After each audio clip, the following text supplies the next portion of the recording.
उत्तर प्रदेश में योगी आदित्यनाथ सरकार के जनसंख्या नियंत्रण विधेयक पास करने के बाद बिहार में भी इसको लेकर सियासत तेज हो गई। सत्ता पक्ष से लेकर विपक्ष तक के नेता इस पर अपनी राय रख रहे हैं। इस बीच बिहार सरकार में स्वास्थ्य मंत्री मंगल पांडे ने भी जनसंख्या नियंत्रण पर बयान दिया है। स्वास्थ्य मंत्री ने कहा कि जनसंख्या नियोजन के संबंध में परिवार नियोजन कानून देश में 1952 में बना, जिसके तहत स्वास्थ्य विभाग को बंध्याकरण और गर्भ निरोध के साथ लोगों को जागरूक करने की जिम्मेदारी दी गई। मंगल पांडे ने बताया कि अभी की ताज़ा रिपोर्ट के अनुसार फर्टिलिटी रेट कम हो गई है और बिहार के लिए ये अच्छी खबर है। बीजेपी नेता ने कहा कि हम सबका उद्देश्य होना चाहिए कि आने वाले समय में ये और कम हो। मंगल पांडे ने जनसंख्या नियंत्रण को समाज का विषय बताते हुए कहा कि मौजूदा सरकार आने वाले दिनों में जनसंख्या नियंत्रण पर विशेष कार्यक्रम चलाएगी, जिसके लेकर लोगों में स्वतः जागरूकता का संचार हो। देखिए, मैंने बहुत विस्तार से भी आप सब लोगों के सामने बातें कही हैं। यह जनसंख्या के संदर्भ में परिवार नियोजन का कार्यक्रम देश में 1952 में बना और स्वास्थ्य विभाग को इस परिवार नियोजन कार्यक्रम को लागू करने के लिए जिम्मेवारियां दी गई कि हेल्थ सेक्टर में किस तरीके से काम करके, चाहे वह बंध्याकरण का कार्यक्रम हो, चाहे वह अन्य गर्भ निरोध के जो उपाय हैं वो उपलब्ध कराने, उसके बारे में जन जागरूकता लाना, ये सारे कार्य जो करने हैं, ये कार्य करने की जिम्मेवारी स्वास्थ्य विभाग को दी गई और स्वास्थ्य विभाग उस काम को लगातार करता रहा है। और बिहार में अभी जो ताज़ा रिपोर्ट आया है उसके अनुसार टोटल फर्टिलिटी रेट घट के 3 पर आ गया है, जो कि बिहार के लिए अच्छी खबर है। आगे आने वाले समय में ये और कम हो, ये हमारा प्रयास होगा।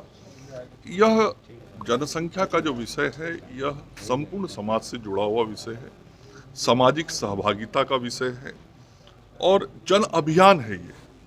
और इस जन अभियान में सभी लोगों को साथ में लेके चलना और इस जन अभियान की सफलता के लिए शिक्षा का बहुत बड़ा महत्व है।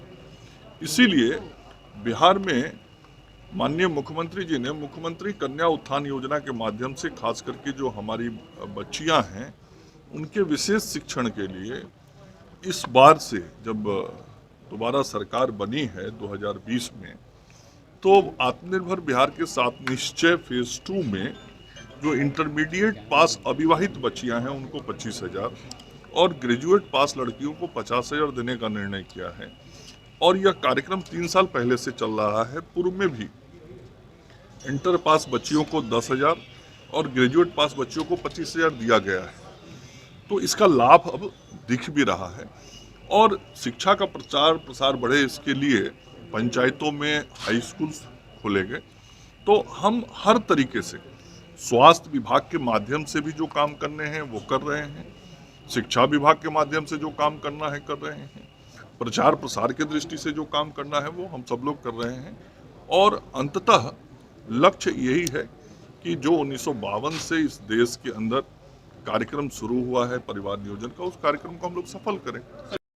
परिवार नियोजन का कार्यक्रम शुरू हुआ, स्वास्थ्य विभाग को विशेष तौर पर कई जिम्मेवारियां दी गई। उन जिम्मेवारियों का निर्वहन करना ही हमारा उद्देश्य और लक्ष्य है और उन जिम्मेवारियों का निर्वहन करते हुए परिवार नियोजन के कार्यक्रम को लागू करना हमारा लक्ष्य है। और अंततः मैंने बड़ी साफ तौर पे कहा, संपूर्ण समाज के सहयोग और सहभागिता से ही इस कार्यक्रम, इस योजना के लक्ष्य को हम प्राप्त कर सकते हैं और देश के विकास और समृद्धि के लिए हमको इस परिवार नियोजन के कार्यक्रम को लेकर आगे बढ़ना है।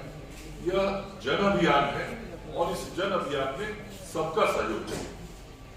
लेटेस्ट खबरों के लिए देखते रहिए MUZ न्यूज और ताज़ा अपडेट पाने के लिए चैनल सब्सक्राइब करना ना भूलें।